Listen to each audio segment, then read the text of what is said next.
In the past couple of units, we've kind of mentioned or made reference to Roman leisure activities, especially things like bathing. Uh, the point of this slideshow is to flesh that out with really the kind of maybe two most prominent forms of leisure activities in Rome, and that would be going to watch gladiatorial combat and going to the horse races, the chariot races. All right. So I'm going to discuss each of these in turn, starting with gladiators. Remember, was it last unit or the unit before we took a look at the Colosseum? So we do know the location. Um, in which, especially in Rome, a lot of these contests would be held. And we looked at the Ludus Magnus, that great school of gladiators that's located right beside it. So knowing that now, I don't have to kind of talk about the Colosseum and some of its aspects, just kind of focus on gladiators. And of course, I can't give you an exhaustive, endless description, but what I want to do is kind of hit on some of the key points. Now, as I mentioned before, we're taking the Colosseum. Gladiatorial combat is characteristically Roman. The Greeks didn't do this. Now, our first recorded gladiatorial contest is in 264, and that was at a funeral for a prominent Roman, and there was only a couple of people fighting, I think. You might think it weird of having games at funerals, but this was pretty normal. In fact, even going back to Homer, it ends with a funeral. The Iliad ends with a funeral and contests and games that were held to celebrate. Now, what's kind of interesting though is that as time goes on, they rapidly get very more and more popular. And what we start to see, and this is why I say elite competition here, is that because they were so popular, these games, gladiatorial combat, is that they were exploited by the elites or kind of upper class Romans who perhaps were running for office. Because what happens is, since they know that the people, that are broadly understood, the people in Rome, enjoy these, well, what better thing to do than to put on a great show, which people would love, and therefore it would kind of propel you up the social ladder in a sense, and give you recognition, but then also help in politics. Okay, it would give you votes if people say, "Oh, I always loved that guy because he put on such and such a game." So it was a way of carving out a name for yourself. Julius Caesar was very famous for doing this. In fact, they had to start putting some laws into place because people were getting too out of hand. And what's also interesting, of course, is that when we move to the Principate, from the Republic to the Principate and the rule of emperors, basically all gladiatorial combat is taken over by the organization and the running is taken over by the royal family, by the emperor and his family. Because, of course, as I just mentioned, it would be a way of becoming popular. Now, you don't want anybody else you want to kind of control that, right? You want that to go towards the emperor and not some other prominent Roman who could present a threat to the emperor in terms of popularity. The other thing you have to remember is that there was hundreds of these gladiators, so it could be almost like a private army because these guys were good fighters. And we do know that gladiators did at times take part in such maybe we call political violence. So that had to be carefully controlled too. It was a dangerous force if it was exploited. So in the Principate under emperors, it really does fall under the control of the emperor. Now, gladiators were slaves, right? If you were a gladiator, you were a slave. You couldn't have it any other way. Okay. Now, where did most of the slaves come from? Well, conquest, we've talked about that, but then also criminals, POWs, and so forth. Okay. Those are the main kind of source of gladiators. That being said, we do hear of instances when, for example, an emperor um, jumped into the arena, but you have to realize that that would be stacked in his favor, right? So maybe he'd hunt an animal or he'd face off with somebody. There was any real risk there.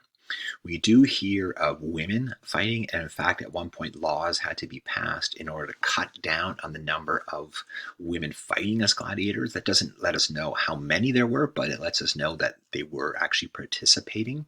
And this gets to, and I'll build on this later, is that when it came time for gladiatorial shows, they gave a lot of the organizers gave a lot of thought to what would make a good show, like what would really excite people. I mean, of course, you want to see somebody that's a good fighter and all that, but also times, I mean, if you had women that would fight, that would bring in the crowds, right? And they'd often fight as and they depict them as Amazons, as these warriors, right?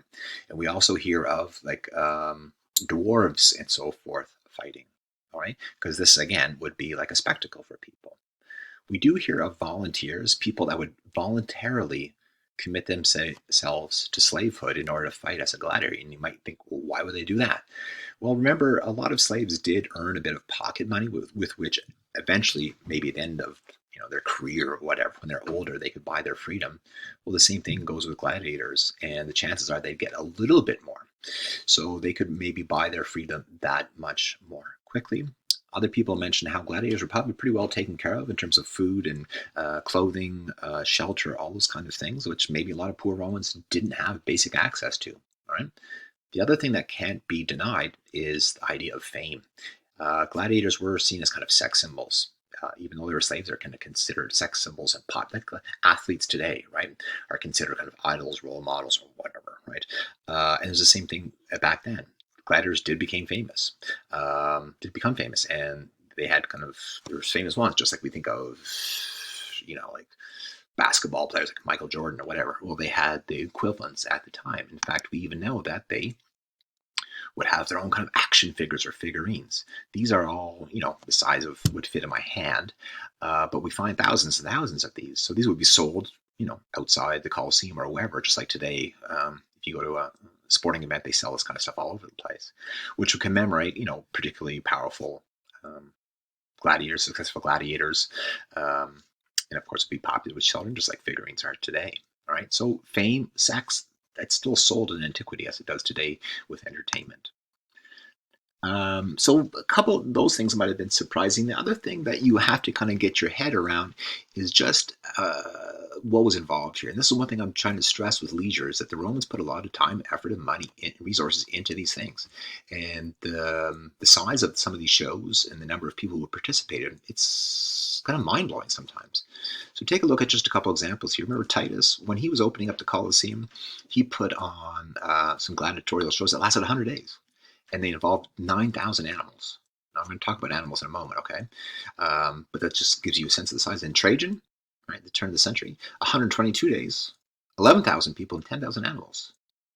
Just extraordinary amounts of people and animals. And these animals, as I'll talk about in a second, were brought from all corners of the empire. Bears from Germany, crocodiles from Africa, rhinos, giraffes, everything, right? And just if you're talking about non-mechanized travel, right, the sailboats and by foot and all those kind of things, and even capturing these animals, it really is kind of remarkable the amount of effort and organization that was put into it. Okay. Now, what I want to do here is I have lots of pictures of mosaics which depict gladiatorial combat, and they're very useful for drawing your attention to certain things. But how I want to proceed is kind of showing you what a typical day might be like in the Colosseum. Now, you have to remember is that gladiatorial combat was popular throughout the empire, so it would depend on where you were. Rome would be much different than a small town, say in Britain.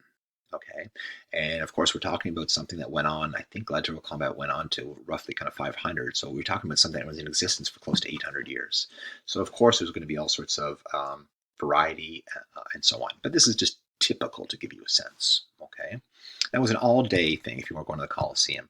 How they usually began early on the day with executing criminals. Okay, just put the knife to them, or slit their throats.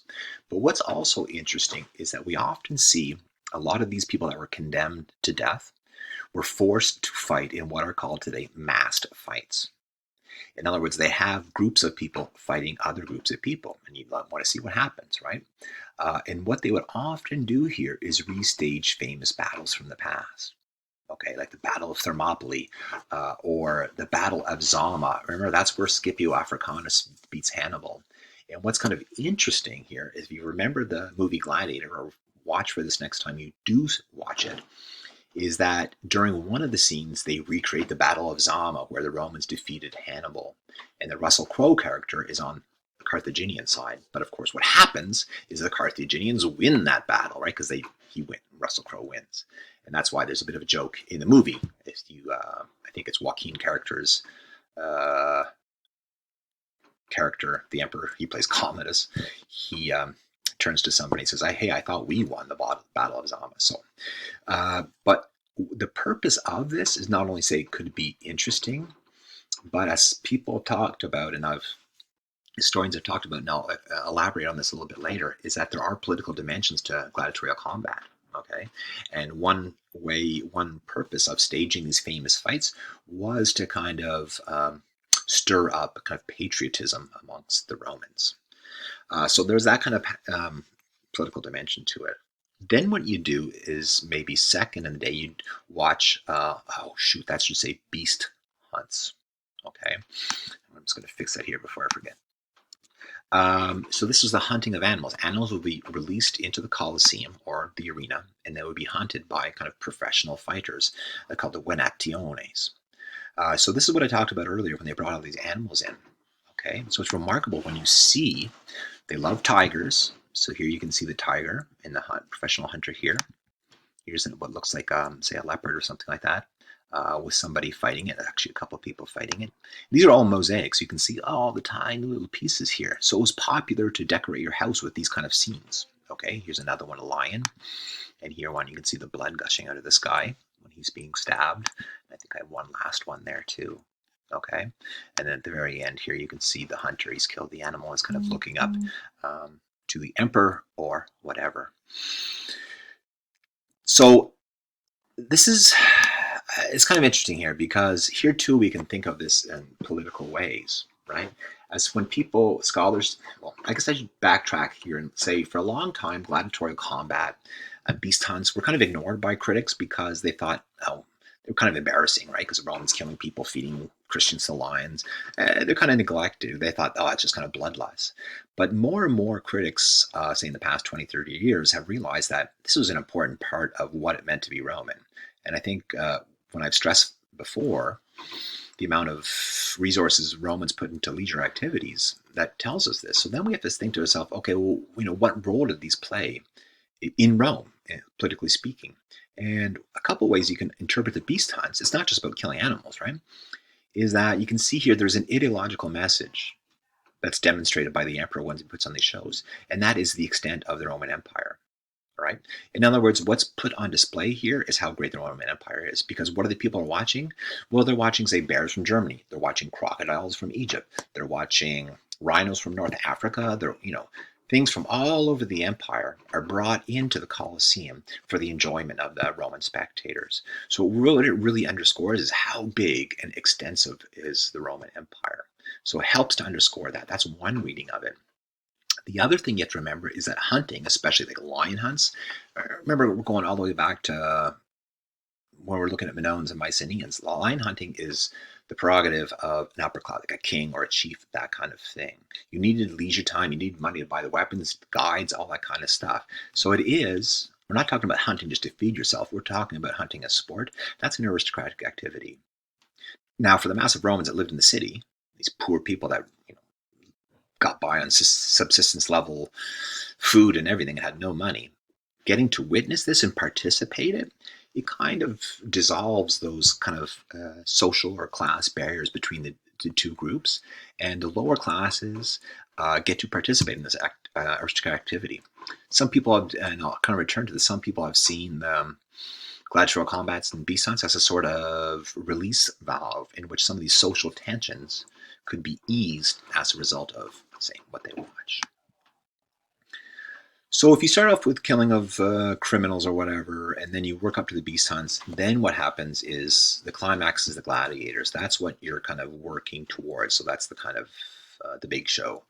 And there, what I've said before is you have to kind of divorce yourself from the notion that this is just about kind of lopping people's heads off or seeing blood gush out of arteries and so on. It really was a display of skill and endurance. You wanted to see a good fight. You weren't there just to see bloodshed. Right? That gets boring maybe after a while, whatever, right? You wanted to see good quality fighting. Now, there were different types. They can say another kind of preconception about gladiatorial combat is that you fought until the dead, until you put the thumb up or thumb down, right? Who knows? But that's not what always happened. And there were fights with, they're called with release. That means at the end, the person could be released and it was like, oh, that was a good match. And, both of you head to the locker room. Or without release, which meant that somebody had to die. Now, there's a lot of variety here.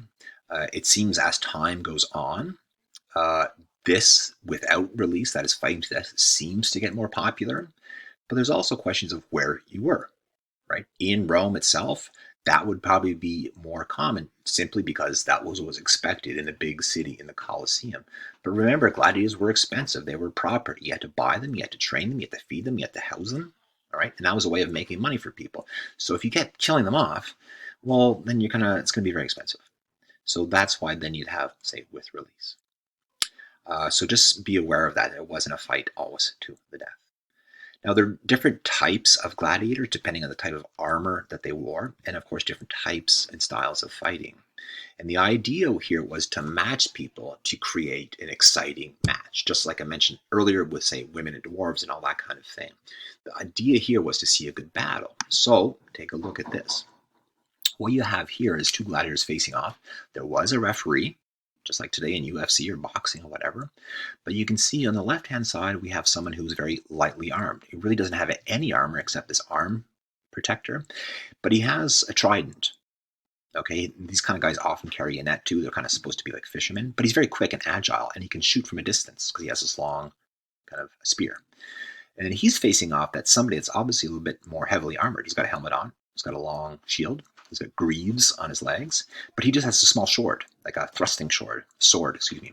So he has to get in close. That's what the shield, etc., enables him to do. So what you have is someone fast that can fight at a distance. Someone's a little bit slower, right, but well protected. Now the idea is, oh, who's going to get the upper hand here? Okay, so that's what they gave a lot of thought to.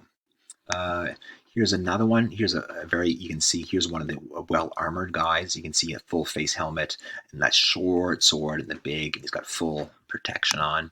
Here's another one, all sorts of stuff going on here. Clearly just a whole bunch of scenes going on. Here's somebody that's dead or about to die, is about to be finished off. They have the names of all the people, the gladiators attached to them. That's just a close-up of it. You can see the detail, though, of this mosaic. It's really quite remarkable. This guy's already kind of bitten the dust. This one's kind of interesting here, too, because you see the guys fighting, and then you see the referee in the middle. This guy's tossed aside his shield. And what this guy's doing, you can see he's not giving this guy the finger, the middle finger. He's actually holding up his index finger. And that was the sign for, I give up. That's the end. You hold up one finger, and then it's up the referee or the organizer of the games, the emperor, if he was present, to decide what to do. Okay, and this whole idea of thumbs up and thumbs down, that's a lot has to do with Hollywood. Because we don't, in our sources, ancient sources, the only thing we hear is about the turning of the thumb, but they don't say if it turns up or if it turns down or what it means. Because we usually think of a thumbs down meaning, he has to die, and thumbs up means he has to live, right? But what if thumbs up mean, yeah, kill him, right? Or if you think of yes versus no, if thumbs down is kind of no, then the idea is, well, don't kill him. So it's kind of open to interpretation. I think what most people argue today is that the thumbs down was not just thumbs down, but they do it in a kind of thrusting motion downwards, where it wasn't simply turning your thumb, but you kind of push it down. The idea is that you're recreating what's supposed to look like a sword to the throat to finish somebody off. Here's one more here. And this is a good example because you can see here's the kind of fisherman. He has a long trident and he's throwing a net over this guy. You can also see that has their names here. This guy's name is Astyanax.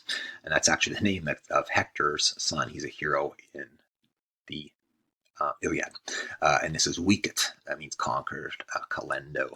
The other thing that's remarkable is we find a lot of the armor left over. A lot of this is actually found in Britain and other places, well preserved.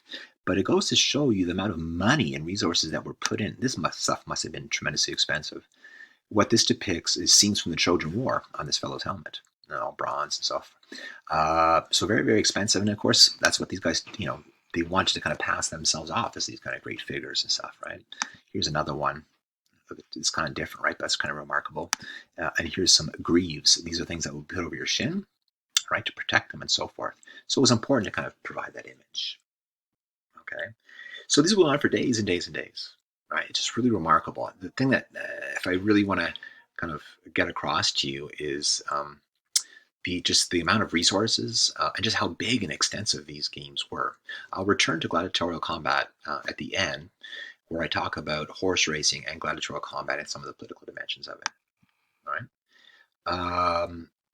Even though I've talked about how popular gladiatorial combat was, and of course the Colosseum could seat 50,000 people, I would say by sheer numbers, horse racing, chariot racing was probably the most popular form of spectator sport in Rome. Racing chariots. There were 4 horse chariots called a quadriga. Okay, and the main horse track at Rome was the Circus Maximus. A horse track is known as a circus. Maximus means the greatest. And I think I mentioned this in the notes that when you think today of like Italian football, Italian soccer, and how passionate the fans are, it's the same thing. We hear the passion we hear from our ancient sources about people and horses and teams and so forth is remarkable. And people, if their horses lost, they would commit suicide because they were so sad about it. Just we hear all these ridiculous stories, right? Now horses, they were all done by 4-horse chariots, and I'll show you the stadium in a second, but basically they were divided up into teams and it went by color. So this guy's a member of the whites. They had the whites, what is the white, red, blue, and red, I think. Didn't I already say that? Anyway, so here's the white guy. Here's a team from the red. So you support one, just like you support like the Rough Riders or whatever, Argonauts, or in Rome, Roma versus Lazio or something like that. Here is the Circus Maximus in Rome. Okay, the idea here is, I'll show you this in Rome in itself, but basically you have a massive stadium. Now remember, the Circus Maximus itself could seat over 200,000 people. That's just enormous, right? And I'll show it to you what it's the breadth of it today. And then what you have is, this is called the spine, spina, it's the middle. So the horses will come out here. Here's the starting track, right? And you can also see how it's staggered, right? So the inside people have to go a little bit further, right? Anyway, so what you do is you go around, I think it was 7 times. And there was these counters on top. And of course, what everybody wanted to do is watch this part, because that's where these 4-horse chariots had to make the turn. And you've seen Ben-Hur and all those kind of movies and all kind of stuff. Lots of crashes. Okay, so that's what you wanted to see. Now here's a model of the Colosseum. No, sorry, the Colosseum. Here's the Colosseum right here. And here's the Circus Maximus. So you can see, look at the size. You know the size of this. Now take a look at that. This is the Palatine Hill. That's, at the time we're at now, the home of the emperor, right? The palace of the emperor. So you kind of look down upon the circus. But the Circus Maximus is one of the oldest sites in Rome. If you remember that story we talked about at the very beginning of early Rome and some of the foundation myths, the idea of the rape of the Sabine women, the seizure of the Sabine women, where the Romans seized the nearby women when Romulus gave the signal, that was supposed to take place here. Now, today, it was ignored for a long time. This is what it looks like today. Here we are at one end, just kind of looking down. This would be the spine right here. To my right, up here is the Palatine and so forth. So basically all we can make out today, besides the end, and I show you a few pictures of that, is you can see the shape of it. Okay, so this is a picture I took from, I'm up on the Palatine looking down. So you can see where the seating used to be, and this is where the track used to be. Right. Today it's really just kind of open green space. People jog around here. They actually have concerts. I was there one time. Bruce Springsteen was there. Also, it's just making open space, but they're doing more work on it today. It's just not very exciting for tourists, so that's why they don't maybe put a lot of effort into it. Colosseum is much more exciting for a typical tourist, but they're doing some archaeological work more and more, so they are devoting resources to it, but mostly what we have are just the end sections where you can see, okay, this is where people go up and get to their seats and their sections and all that kind of stuff. So that's really what is left today, but they haven't built over it, so they're still excavating and so forth, all right? So that hopefully gives you a sense of the horse racing, the chariots, but let me just talk a little bit more about politics, because as I say, for the longest time, people kind of ignored some of these things, but more and more are realizing what an important role they played in the life of Romans. Now, if we're talking about the politics, I've already mentioned how in political competition during the Republic, it could be used to, for some prominent Romans, PR, right, to win votes and so forth. But there are other ways to interpret this.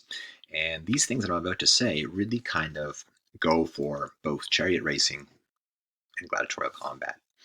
The one thing is that putting on these shows, whether in the circus or in the Colosseum, was a way for the emperor to demonstrate his goodwill to the people. People love these games. So what do you give them? You give them these games that they'll enjoy.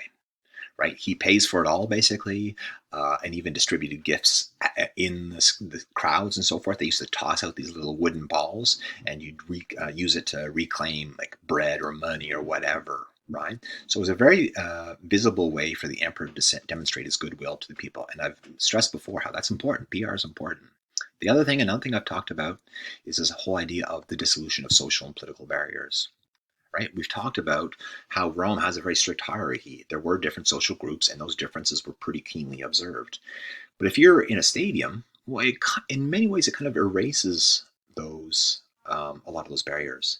Of course, we still have the good seats, the nosebleeds, that kind of thing, but it still helps to bring people together. So this is one aspect that critics and scholars have been examining more: is that how can we understand the relationship between, say, ruler and ruled, that is between the emperor and the people of Rome? How is this kind of exercised within the arena or the horse track?